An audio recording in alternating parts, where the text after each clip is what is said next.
Hey everyone, Matt here. Episode 15 is an episode based on an issue that definitely intersects golf and politics.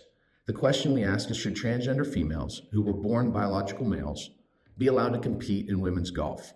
It shouldn't be surprising to you that Rob and I have strong opinions on this and strong disagreements. But I believe during this episode, we do a decent job of having robust discussion, yet we're very respectful in our debate. I appreciate that neither of us go into this episode with the goal of trying to own our opponent.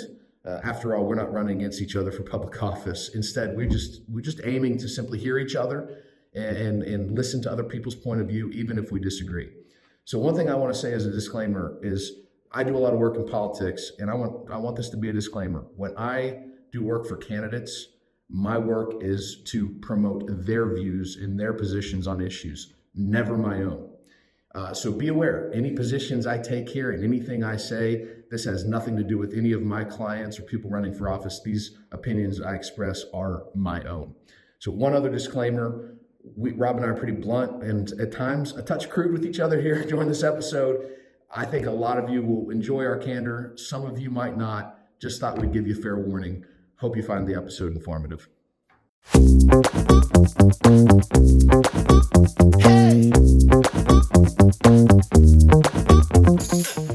Ladies and gentlemen, welcome back to Golf and Politics. Just Rob and I today.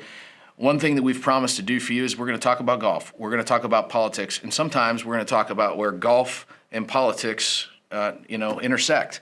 Today is one of those days. Hailey Davidson, born James Scott Davidson from Scotland, has made it to stage 2 of the LPGA Q School. So why are we going to talk about this relatively unknown golfer? It's because this is where golf and politics intersect. Whether we like it or not, transgender policy is at the forefront of many political fights today. And in fact, I was in Arizona over the weekend, where it's obviously a battleground state, and I saw a Trump ad over and over again hitting Kamala Harris on issues surrounding transgender policy. 23 states have passed laws in the past 3 years banning biological males from competing in girls' sports. 25 states have banned sex reassignment surgeries for minors over the last 3 years. And so this is an issue that we have to deal with. It's now into the sport of golf.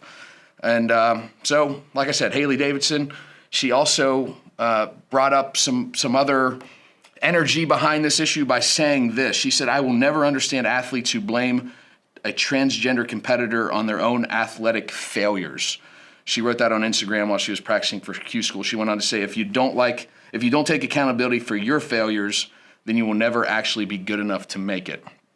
So I want to say one thing right off the bat is that Rob and I may have some differences on this. My position on this is really clear, but I also believe that sometimes our politics can lack nuance. Our politics can lack empathy.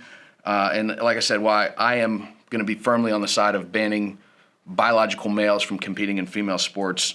I want to make sure that we understand that all of God's creation deserves love and respect, and I want our discussion to be civil today. So, Rob, let's just hop into this. I mean, last week we talked about the Solheim Cup. We talked a lot about women's golf. We celebrated women's golf. Let's just start by asking the question. I mean, should someone that was born male be eligible to compete on the LPGA Tour?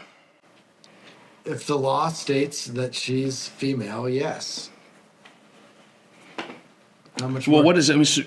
Well, I mean, that's okay. So the law states that she's female. Wait, born male. I mean, let's dive into Martina Navratilova, who is arguably one of the greatest women tennis players of all time. Hardly a conservative Republican by any stretch. She says there's always a significant number of boys and men who would beat the best girls and women head-to-head in head-to-head competition. So do we not believe that somebody that was born a male is still biologically a male and has a competitive advantage over a woman?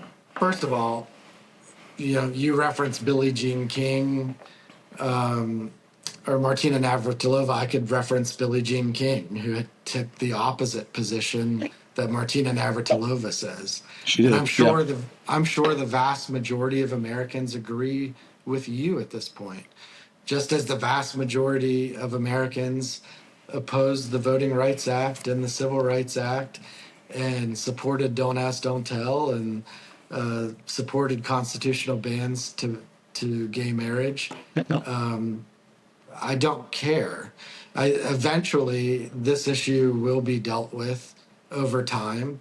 There's initial shock value to it, right? It's brilliant politics for Trump to bring this up. It's an easy punching bag.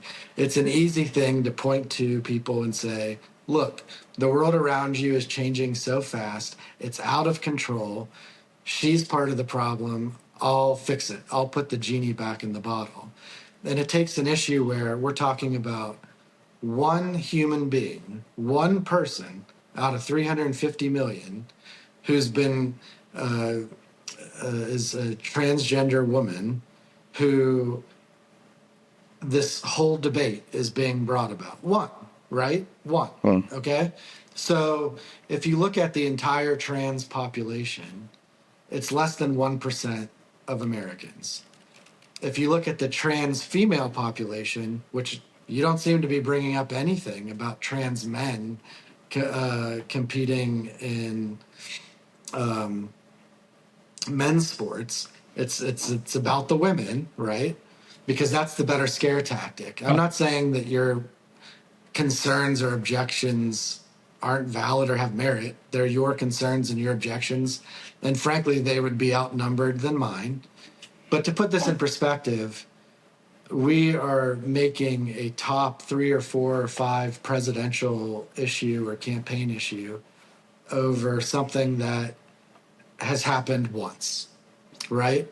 And then you could point out at the high school level a case in Utah or a case here or a case there, and extrapolate it and make it appear like it's impossible for any of your daughters to go in the locker room in the gym and not see penises everywhere.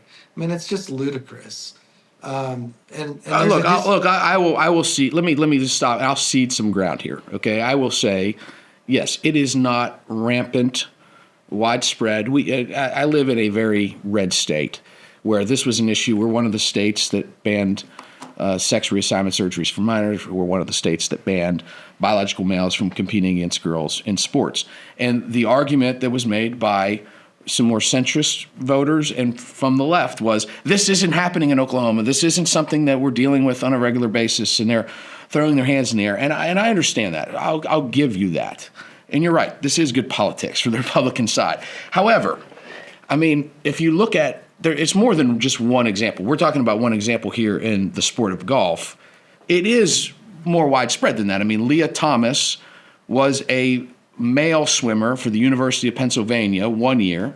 The very next year, as a transgender female, beats Riley Gaines for the national championship. And to get All-American honors, you know, there's the girl that finished just outside of the All-American team feels cheated there. As a father of a daughter that competed in powerlifting at a pretty high level as a teenager, at one point my daughter held the American record in deadlift. You know, it actually affected our federation to the point where a court decision in the state of Minnesota actually shut down our federation for a while because our federation decided we're not going in this direction. It just created a lot of controversy because clearly somebody that's biological male is going to have a competitive advantage against my daughter who's a female. And I think that's why you ask, why are you not bringing up we're talking the other about, side of this? We're talking about, in that case, I followed around the ladies at the Solheim Cup last week. I am in no danger of beating any of them and having a better career than them. Me either.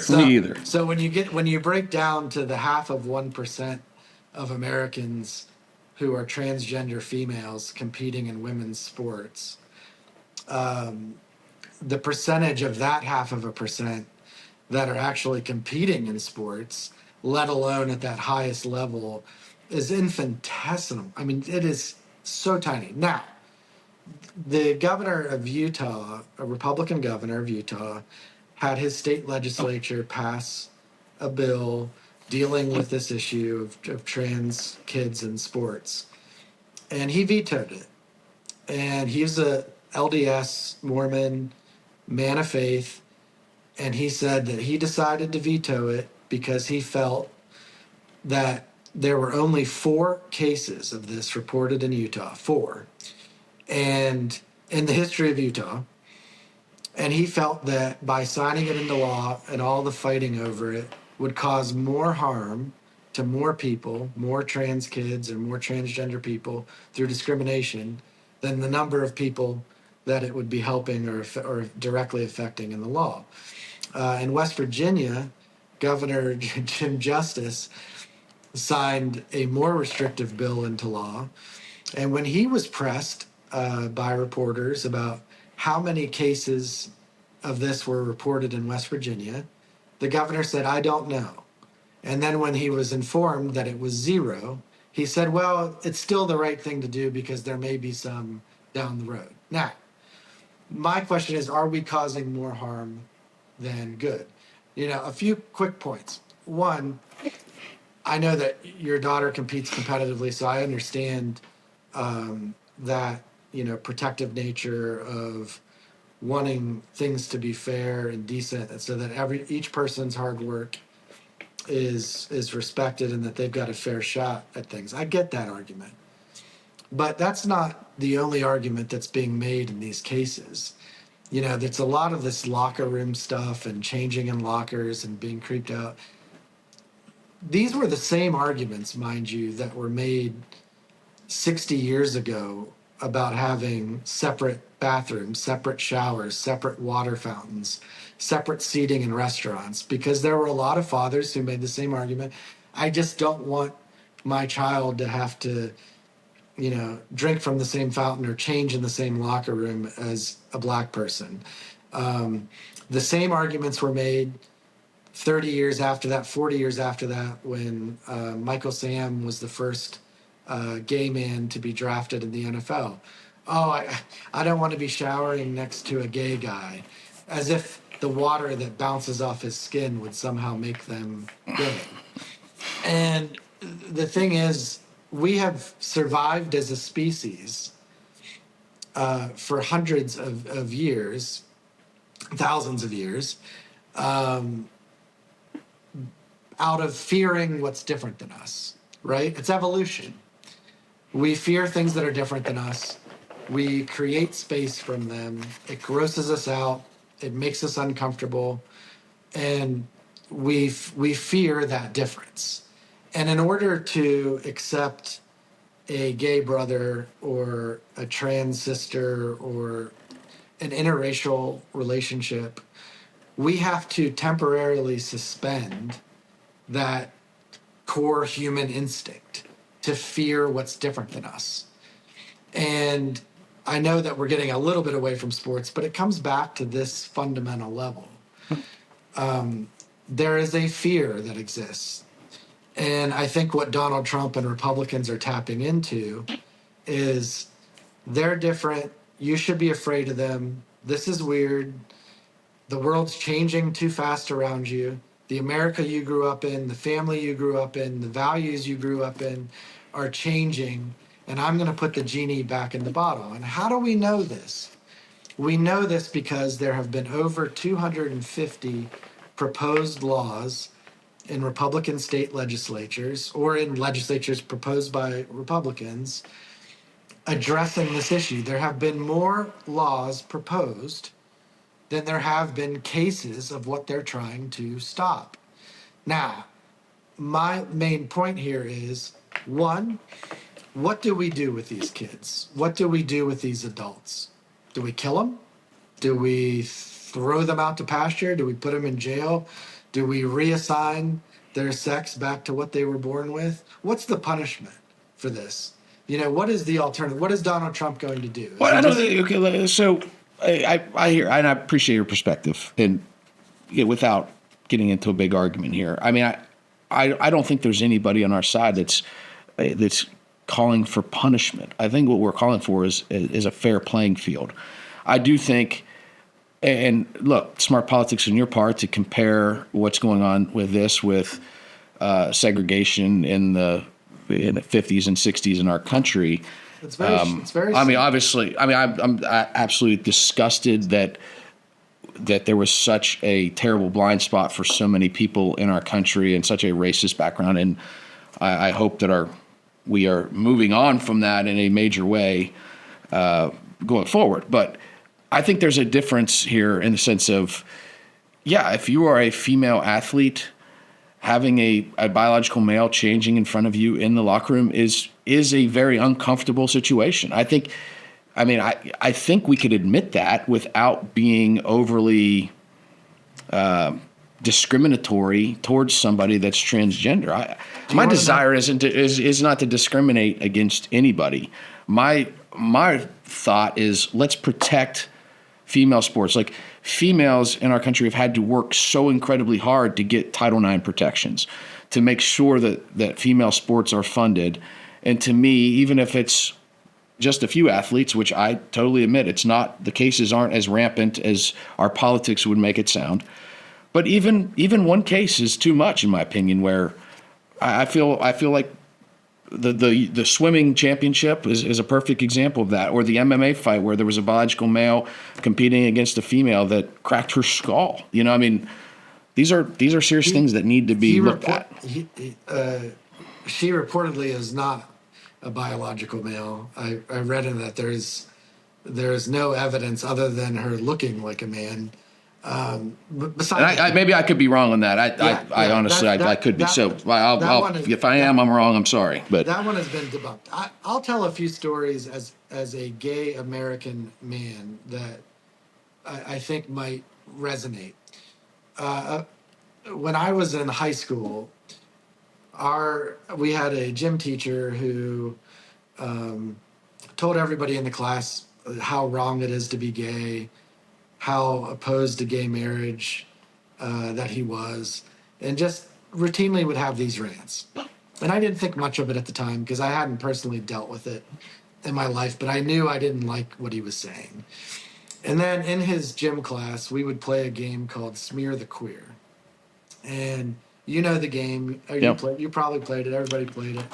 Can I tell you a story about that real quick? Everybody played it in Weirton, West Virginia, and my parents they hated that. And we ended up changing the name. My parents made me change the name with all of our friends in the neighborhood to, I think it was called Tackle Toss Up. This is what we called it, because my parents, good for them. Like, they said, it's inappropriate for you to be saying that. You don't even know what you're saying. And so I do give my parents credit for that.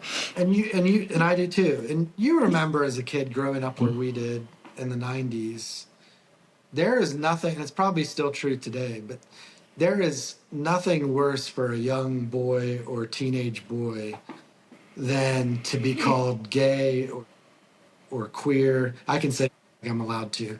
But I thought that was a cigarette in Ireland. We got back from Ireland. Exactly. That's what I was. Yeah, exactly. Yeah, I can say that. I earned my stripes.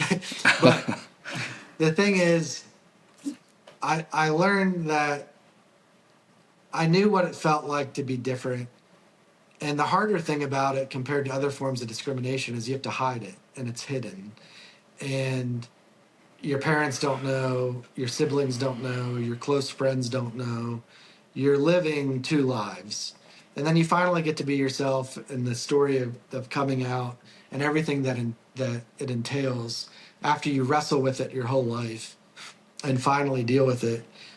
It teaches you a sense of empathy that I might not have otherwise had, and to root for the underdog, to defend the underdog. And so years later, when we were working in Congress on the Employee Non-Discrimination Act for the LGBT community, there was a move within the gay community to remove the T for the transgender people, and that it would be easier to pass the bill because the public had come to accept the gays, the lesbians, and the bisexual, but the T's was too much of a political lift.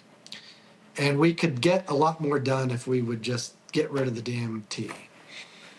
And a lot of people in a position of power decided no, because even though they're the hardest lift and the toughest to understand, it's tough for me to understand. I don't understand somebody that feels like they're born in a different gender's body and and leads them to gender reason. I don't understand it, but I've asked people like my parents, friends like you, friends like others, to understand me as a human being and who I love and how who I am as a person. I'm not going to turn around and say, you know what, that's weird. I can't deal with it. And so I find myself naturally inclined to stick up for people that look. By the time you're going to have a gender reassignment, you've lived a tough life. Chances are you've been made fun of. You haven't really been able to experience a normal childhood, quote normal. Um, this they're not living an easy life, right? So by the time they get to that point, I don't feel an extra need to kick them with proposed laws that don't even affect them. But it is an inherent message politically that your state doesn't love you, your government doesn't love you, they don't support you, you are less than, you are less of a human. Even if you become who you truly are, you will never be equal. And when it comes to, so that's point one. When it comes to the locker rooms, look, I don't know about you. I'm sure you have found this being in gym lockers and golf locker rooms. The most obnoxious people in the entire locker room are men born before 1950. The old guys that just walk around. They walk. You get these old guys that walk around naked. They walk around. I grew up in at the Millsop Community Center in the sponsors room. There'd be guys just sitting in there naked watching TV. It's like, dude, put some freaking clothes on. Exhibit A. I mean, I saw one guy at Congressional Country Club, old man, put his foot up on the sink and take the blow dryer to his pubes. And I'm sitting there, and I literally, that's the first time I ever said anything. I was like, dude, can you do that somewhere else or use it? And these people are worried about gays looking at them in the locker room. We have standards. Under no circumstance do I want to see that shit. I got to look at his little button in a fur trap. And that is unsolicited abuse. I don't want to see that shit.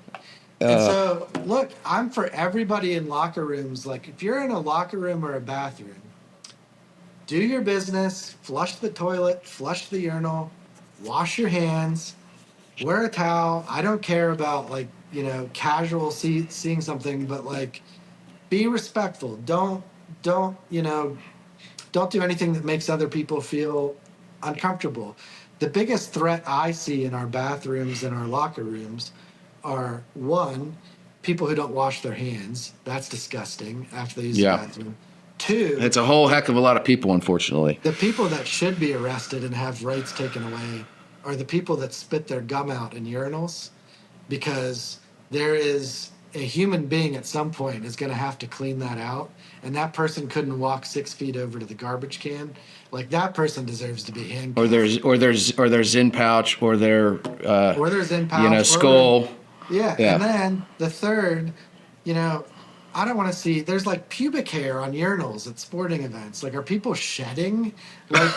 Trim that shit. It's disgusting. So when we talk about things that gross us out in locker rooms, I've got plenty of things that straight people do that drive me up a wall that need to be addressed just as quickly as the very rare chance that we see a transgender person in the locker room who's more than likely feeling uncomfortable as it is, and embarrassed and self-conscious and all those horrible things, especially when they're a teenager. I mean, my whole point here is I get the frustration on, this LPGA prospect hits the ball farther. I get the frustration of being uncomfortable in locker rooms, but I think that we have to fundamentally decide, are we going to recognize them as their reassigned gender or not? If we do, and then say, okay, you're legally a woman, but you're not allowed to do X, Y, and Z, it's like telling a new American that's received citizenship, all right, you're a new American, you're allowed to pay taxes and serve in the military, but you're not allowed to vote. and you pay taxes, but you're not going to get any benefits back. I mean, so we've got to decide fundamentally as a country if we legally respect the gender that they're reassigned to, and if we do, then they are a legal woman. And so I know it's frustrating in these very few examples that we've pointed out, but I think that is a smaller price for our society to pay than to punish the entire group that's already living a tough life. And I think that that's just something that we need to grapple with. I respect the confusion over it. I don't know all the answers about what they're going through. I'm part of the LGBT community, but the T is very different than the G. I mean, but Yeah. I just want them to be treated like human beings. And when it comes to rights, we as the gay community were reminded constantly that we wanted special rights, that somehow being able to get married and have kids and hold a job without discrimination and to not be abused or beaten in public, that somehow those were special rights and not human rights. Rights aren't like a pie where if I take a big slice, you get less. That's not a confined amount. You either have rights or not. And if I have the same rights as you, it doesn't mean you all of a sudden have less. If I get married next year, it doesn't mean that your marriage is less valuable. And for people that feel like their marriage is less valuable because a gay couple they've never met in Massachusetts could get married, then I think they need to look seriously at what's wrong in their own marriage, because that shouldn't devalue what they have between each other. And I look at my personal experience as a gay person as providing some empathy to the transgender community, even if I don't fully understand it. I want them to be treated well, and I hate that they're a punching bag. I absolutely agree that if Democrats would just drop the T, take the easy position on this, that we would be better off politically today. But we would also be wrong, and we would be, I think, hurting a number of people that need a helping hand instead of a kick to the teeth.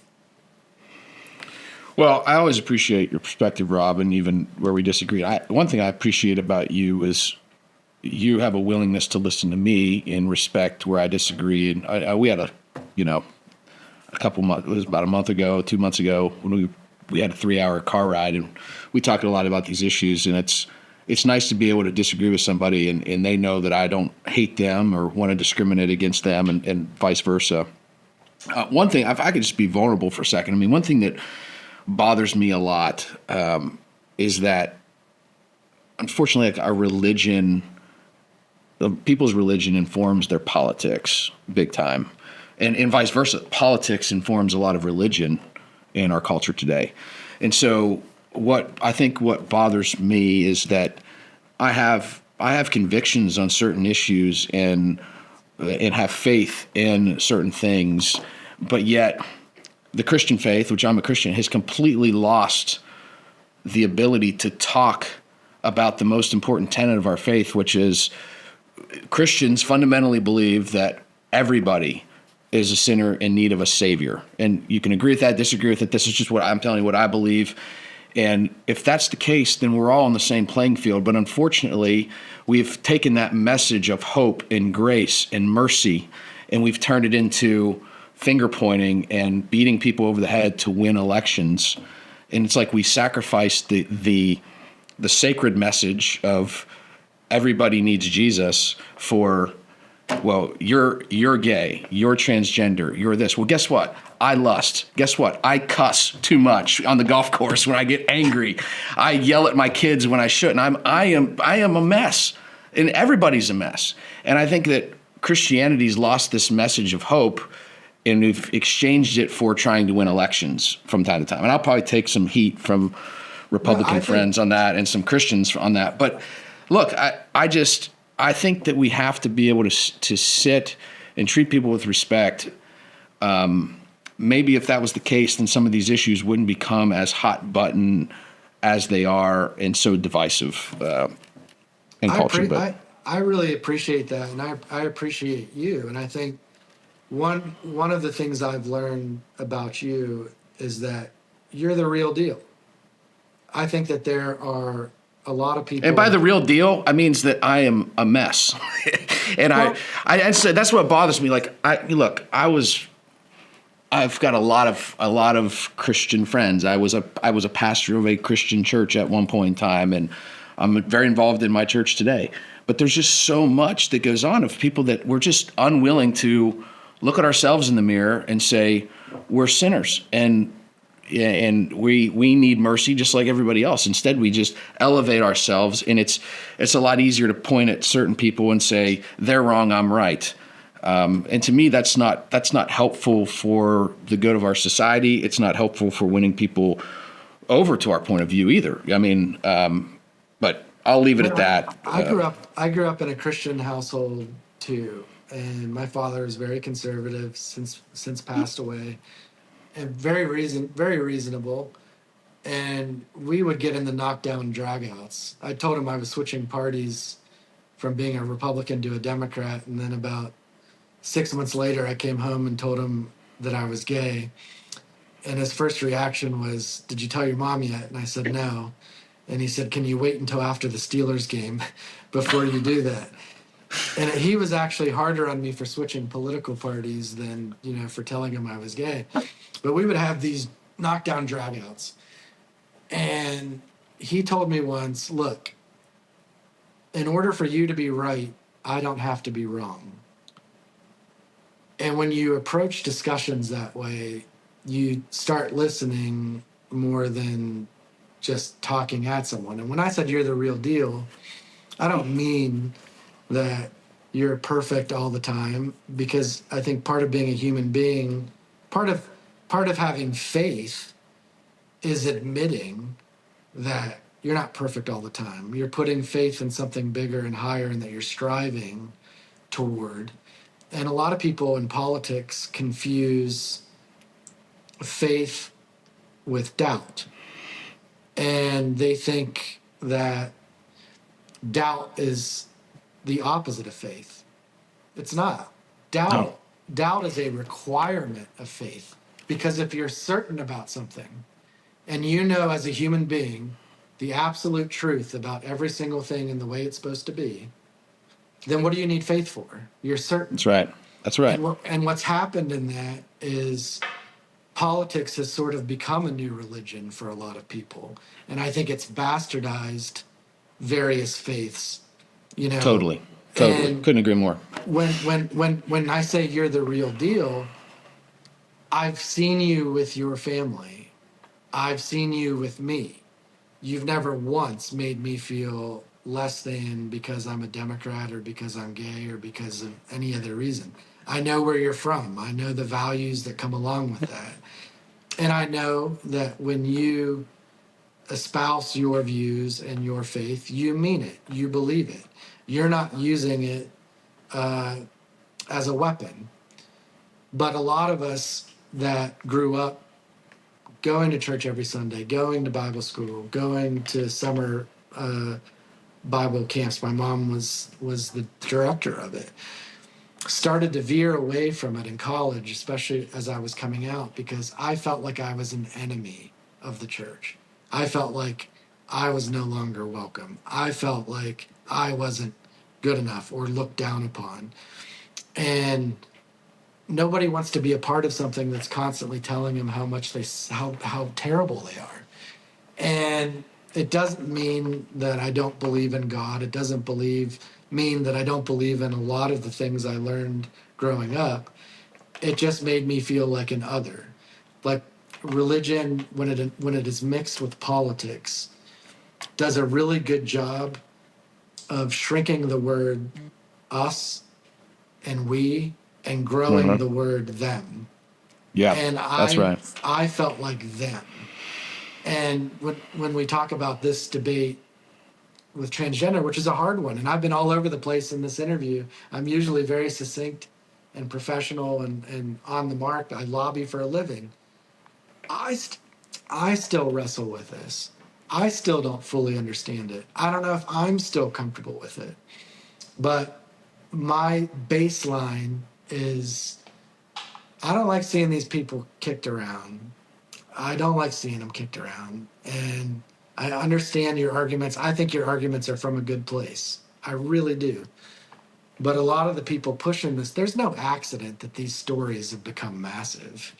You know as well as I do. My side's excellent at picking out an isolated incident or somewhat random incidents and extrapolating it to think the world's coming to an end. You guys are good at it too.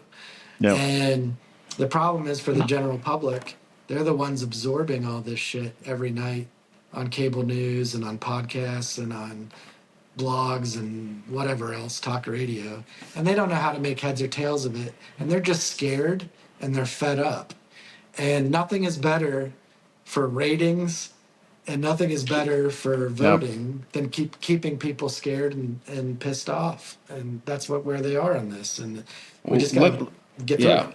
Let me close with this. This will probably get me in trouble in my career, but I'm going to say it anyway. So I'm in Arizona this weekend, and I see this ad, which I had saw on social media earlier last week, and it's a really damn good ad. And I think I told you when we were in that car ride, I said, Rob, you guys would win all kinds of national elections if you just dropped this transgender nonsense and stopped defending biological males and female sports. And you gave me a lot of your arguments then that you gave me here. Again, great politics. So here I am torn, sitting at this golf course watching this ad, and the political consultant side of me is like, hell yeah, we're going to win Arizona. This ad is really good. And literally in the ad, Trump says, Kamala's for they, them, I'm for you. That's the line that's used. And so that line is like, it's clever. It's probably something that I would write in a political ad if I was working for Donald Trump or if I was working for another Republican candidate. But then another side of me is sitting there saying, I've got this wrestling that goes on in my soul. It's like, oh my God, Jesus wouldn't run this ad. Like this is not a Christian way to go about this issue in any stretch. It's like this us versus them that you mentioned mentality that there's nothing Christian about it. So trust me, I wrestle with these things. The older I get, the less sure I am about a lot of things. The one thing I am sure about is my inability to do things perfectly and be right all the time. But, it's weird. It's weird to go through life, like working in this industry where my political lenses, I'm like, yes, that is the ad that absolutely needs to be run. That's going to help us win Arizona. The flip side of that is, oh man, that's kind of gross the way we want about this. Both competing thoughts are true. Mm-hmm. It is smart politics. It is going to get him votes in the short run. There's no doubt about that. In the long run, I don't think so.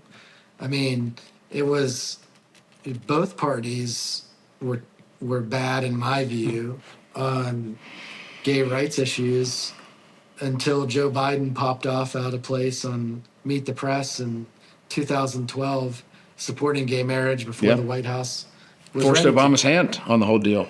Forced his hand. Now, I don't think a lot of people realize, especially the younger voters, don't realize that Barack Obama campaigned against gay marriage pretty vehemently in 2008. Well, he supported civil unions, but it was never done in a hateful way. It was never done in an exploitative way. I agree with that, but I mean, he was clearly on the side of being against gay marriage. I'll agree with you that he was wrong, and I'll agree with you that the position he took was one out of political expediency, because at the time, a majority of the public was against it, and frankly. I don't even think a majority of Democrats were for it at that time. Right. No, public opinion shifted quickly on it. There's no question. Yeah. There's one other point that I want to make, and that is when it comes to this all being new, right? Being gay is nothing new. Being transgender is really nothing new. I think a lot of people would have been transgender 30, 40, 50 years ago. that probably just ended up considering themselves gay and turned out to be asexual, or well, I don't know. I don't know. But what I do know is that part of our collective ignorance, and I'm putting myself in this collective ignorance, is that there really isn't gay history taught. There's very little taught about it. I went to go see the movie Milk. I was in my 20s. It was the Sean Penn movie about Yeah. Harvey Milk in San Francisco. Very inspiring story, heartfelt at the end, obviously. But I remember leaving the theater sick to my stomach because here I was, a great student in high school, graduated from Georgetown University. I had no idea who Harvey Milk was. I knew nothing about it. I went to my first gay pride party in New York and went to the Stonewall Inn. I had no idea what the Stonewall Inn was and what it represented. And it was a lot of transgender women who defended themselves from police brutality for trying to shut the bar down, and that the Pride Month even existed and parades even existed in honor of the Stonewall Inn and in honor of the people that were abused by the police and shut down for who they were. And that it was all about not shoving it in people's faces and making them uncomfortable. It was about safety. It was about getting to be who you were safely and being able to celebrate with other people like you, because you never got to be around other people like you growing up. I didn't have an outlet. I didn't have a teacher or another student or anybody to talk to about it or ask questions. Completely ignorant to it. I even graduated university without learning anything about the gay rights movement because it wasn't taught. And there are now efforts in state legislatures to even ban discussion about it because it'll make people uncomfortable, or they think somehow it's going to make people turn gay. Like reading about Harvey Milk is going to make a straight football player start liking boys. Like, it's just stupid, right? But because it makes the normal people uncomfortable, people that really could benefit from learning that history, which I think is all of us, and create a collective understanding of us and we, are deprived of learning their own history. Like, imagine if we didn't teach young African American students about slavery because it was uncomfortable, or about Martin Luther King, or about other things. And that's not just a political point, that's a real point. Like, you have a right to learn about your history, even if it makes some people feel uncomfortable, because knowledge is power. And it made me feel invisible, utterly invisible, that I didn't have a mentor. I didn't have someone to bounce questions off of. I didn't have a safe space. And I know safe space has become a scary, I mean this in a different way than like, Sure. I didn't have that outlet. And I want kids to have that, not to turn them gay, not to groom them, not any of these sick things, but because they are who they are. Like a light bulb didn't flick on, right? And I felt guilty that I didn't know more about my own history. Like, I felt ignorant that I didn't know about Stonewall or Harvey Milk, or, my first memories of the gay rights movement were the murder in Larrivee in 1998. And I feel so bad for forgetting the young man's name who was tied up to a fence and killed in 1998. His mother, Judy, passed the hate crimes bill. Matthew Shepard. Right, I remember that. Yes, Matthew Schatz, right. Matthew Shepard. And I can remember being 14 years old when that happened and thinking, I have something in common with this kid. I didn't fully understand what it was, but I remember crying about it. And I remember it also making me feel unsafe. Like, it put me further in the closet. It made me more likely to try to have girlfriends to fit in. It made me more likely to project some image of what I thought manliness was. And because I didn't want to be the next kid tied up against the fence post for even thinking what I was thinking, let alone acting on it. And so those are just some perspectives. I mean, Sure. both of our upbringings shape how we view some of these things. But it doesn't mean we can't learn from each other on it. I also don't think that we don't. I mean, we definitely change and evolve and change our thinking on things, and I think that's a bad word. I mean, because we both work in politics. Flip flopping is something that is not. Yeah. That's why I could never run for office, because I've probably flip flopped on so many issues through the years. I mean, hate crimes is one of those. I mean, this is something that, I remember Matthew Shepard happened. I was a senior in high school, I believe, when that happened. But I for years, I mean, not even that long ago, I would think hate crimes. That hate crimes legislation is terrible because every crime is a hate crime. But it's something that I'm definitely, having gotten a little older, a little wiser, seeing some things play out in how dark people can be. Like, that's probably a position I've changed my view on. Well, And so again, you'll go ahead. Sorry. Sorry, but you'll love this. So I was working for Congressman Minnick at the time of the hate crimes bill came up when it finally passed. And he was a conservative Democrat from Idaho. And he knew one of us in the legislative shop was gay. He didn't know which one it was. And he thought it was my friend Hadley, and because he always wore cute little bow ties. But so we all kept playing along with that because it was hilarious. But finally, the hate crimes bill came up, and he came and sat next to my desk before the vote. And he said, "What do you think I should do on this?" And I said, "Look, I'm not going to be, like the black legislative director in 1964 or 65, telling his Democratic congressman it's okay to vote against the Voting Rights Act. I'm not going to do that as your gay legislative director." And it hit him between the eyes. And I said, "Look, this bill is not helpful for you in Idaho. I get that. You vote your conscience. I'll tell you what the bill does. I'll tell you what I think the politics are, who's for it, who's against it. But I'm not going to tell you to vote against it, nor am I going to give you the guilt trip to vote for it. This is what people voted for you to decide." That's right. And so he asked the questions about what does it actually do? Because he brought up the same point. All crimes are a hate crime.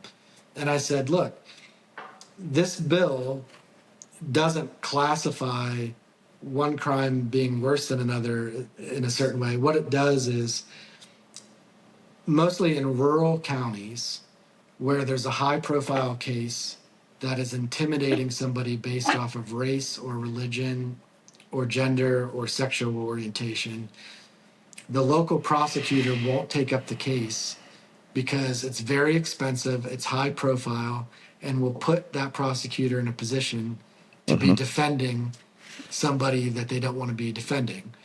So what it does is it provides funding for them to try those cases or bring in outside prosecutors to try those cases, so it doesn't drain local resources if they can't afford it or get in the middle of local politics.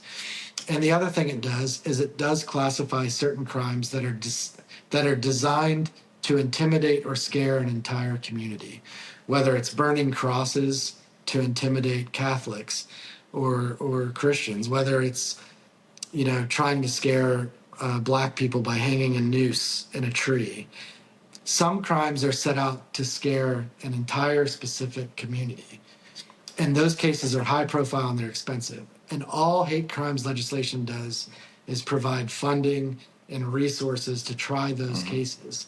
And when I explained what the bill actually did and left it to him to make the decision, he decided to vote for the bill. And I was proud of him for doing it. And I was proud of myself for just presenting the facts and not saying, you know what, if you don't vote for this, I'm going to quit. Right. I didn't do that because I trusted him to make the right decision that the voters sent him there to do when presented with the right information. And my name wasn't on the door. My job was to advise, so I knew that he was going to make a decision and not do it out of a hateful position. So that's just one more example that maybe might make some of our listeners think about it from a perspective they don't hear a lot of, because we're all surrounded by people who generally agree with us. I'm sure, Well, I mean, let's close with this, because we said we wanted to be brief today, and it looks like we're already going to be over 45 minutes again. But I appreciate your friendship in the sense of we aren't always going to agree. and here's what's nice is that, yes, golf is a big reason why we're friends. We love to play golf, but I really believe that our friendships evolved way beyond golf or way beyond our love of politics, whatever. Like, I have a genuine appreciation for who you are, what you believe. I won't always agree with you. In fact, we'll disagree a lot. But I enjoy being able to at least have this conversation and hear where you're coming from and be able to check myself and truly understand why I believe what I believe. And I'm not just repeating somebody else's talking points, and I'm not just a pawn in somebody else's political game, but how am I being a better citizen? How am I being a better Christian? How am I being a better father and husband and all these issues and leading my company? You don't get that from being in an echo chamber. You're going to get that from having real relationships with people that disagree with you. But as long as, you can respect that about somebody, then I think you can learn from other people that even if you disagree with them. Well, I respect your opinions, and I think they're coming from a good place. You are at risk, though, of accepting some nuance, getting you kicked out of the conservative party. There's plenty of blogs and Facebook posts out there claiming that I'm a swamp creature and responsible for the swamp, the rhinos that get elected in Oklahoma, which is just absolutely laughable. I've literally done work for the Freedom Caucus before, so come on. I noticed in Ireland, your music selections were heavily country, and Nick and I were listening to hip hop and rap. Oh, and I got a lot of hip hop and rap on my playlist too. But I was doing that, Rob, for Gerard. Another shot for Gerard Burke, the greatest host in the entire world. Gerard loves that old school country music. I love it. It was a cart with Gerard, Casey, and myself, and so I was playing that. It's actually a playlist that Casey and I created all the way back when we were in college called Deer Camp Volume 1, Deer Camp Volume 2, and Deer Camp Volume 3. And it's literally the newest song on those playlists is like 1981, about the time we were born. King of the Road, the Randy Travis version is one of my favorite songs. But I'll leave you with this. As you're talking about the conservatives in Oklahoma worrying that you're not conservative enough, or people attacking me for being a Washington swamp creature, one of my favorite lines in hip hop history is, "If they ain't hating, you ain't popping." That's right. I like that. Take that home with you. If they ain't hating, I need you that. ain't popping. I need to get that artistically designed and put that in my office. That's good. I love it. Well, hey, Rob, thanks for your time. Thank you for listening. Again, please subscribe. The more subscribers we get, the more people we reach, the more content we can bring to you and improvements we can make in the content. Follow us on social media at Golf and Politics on Instagram and on Facebook. And now we're on TikTok. We haven't really started doing anything with TikTok, but we have a TikTok presence, and I'm going to learn that platform as well. And we're also on X. China. Yeah. Hey, Trump's embracing TikTok. I think we saw on a episode, I think it was episode 12, where Michael Meehan said, we literally cannot reach voters under the age of 35 with linear television because they get all their information from TikTok.